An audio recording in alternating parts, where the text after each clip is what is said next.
You had such a successful first season here. How do you build on everything that you did in 2021?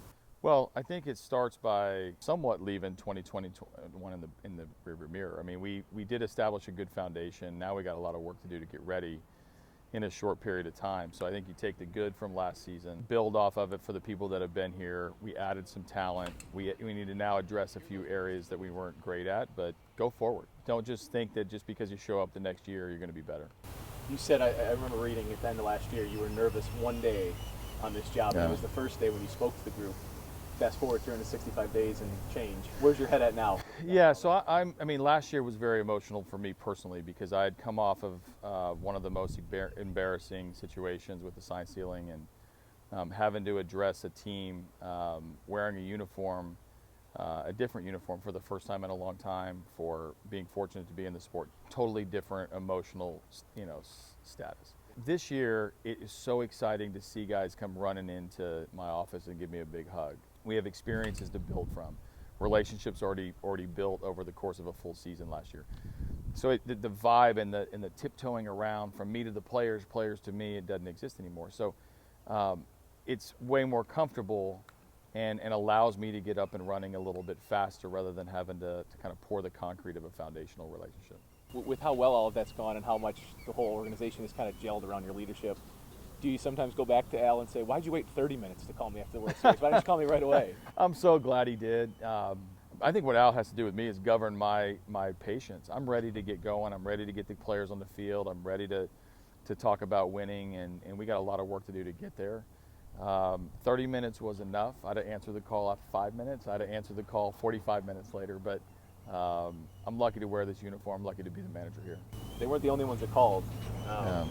The pitching, I remember you said, was attractive, and now you see the steps that some of these guys took. When you look at the talent with those three young starters especially, and now adding Torkelson and Green to the mix when they make that jump, how exciting is the young talent within this team? Yeah, I mean, where this team was when I was interviewed is different than it is now. I mean, now we have some guys that have graduated to the big leagues that we are now mainstays. You look at Casey Mize and Tarek Skubal as the example, coming to this camp knowing they're on this team. Last year they were in pencil, and everybody wanted them to be on this team. New coaching staff, new pitching coach, new environment, but they're actually now bona fide big leaguers. Akil Baddoo, who was coming into camp last year as an unknown, pretty entrenched in our everyday of what we do. Now Riley Green, Spencer Torkelson, others in the minors are looking up to those guys and saying, hey, we'll graduate our own when they're ready. But now the expectations are heightened when Javi Baez shows up, Eduardo Rodriguez comes. We trade for Tucker Barnhart, some established big leaguers that don't want to wait too long until we have a winning team here in Detroit. You were in Detroit as a player, and now coming back. That first year obviously was so strange because masks on, you weren't really supposed to go out and mingle with people. Right. This year will be different, and fans will be able to interact with you. You know people are going to ask you how long until you guys win the World Series. What will it be like to be out in the public? Yeah, so the fans come in, obviously we have some of the best fans in baseball. They love their Tigers. They want to be involved. We thank them for coming out and supporting this team. It's been a long couple of years. I haven't been here for all of it, but I have a great appreciation for the grind it's been to get to the type of excitement that we have now. My hope for them is they don't ride the roller coaster of what is a major league season. You can lose some games and drive yourself crazy, but there's better days ahead.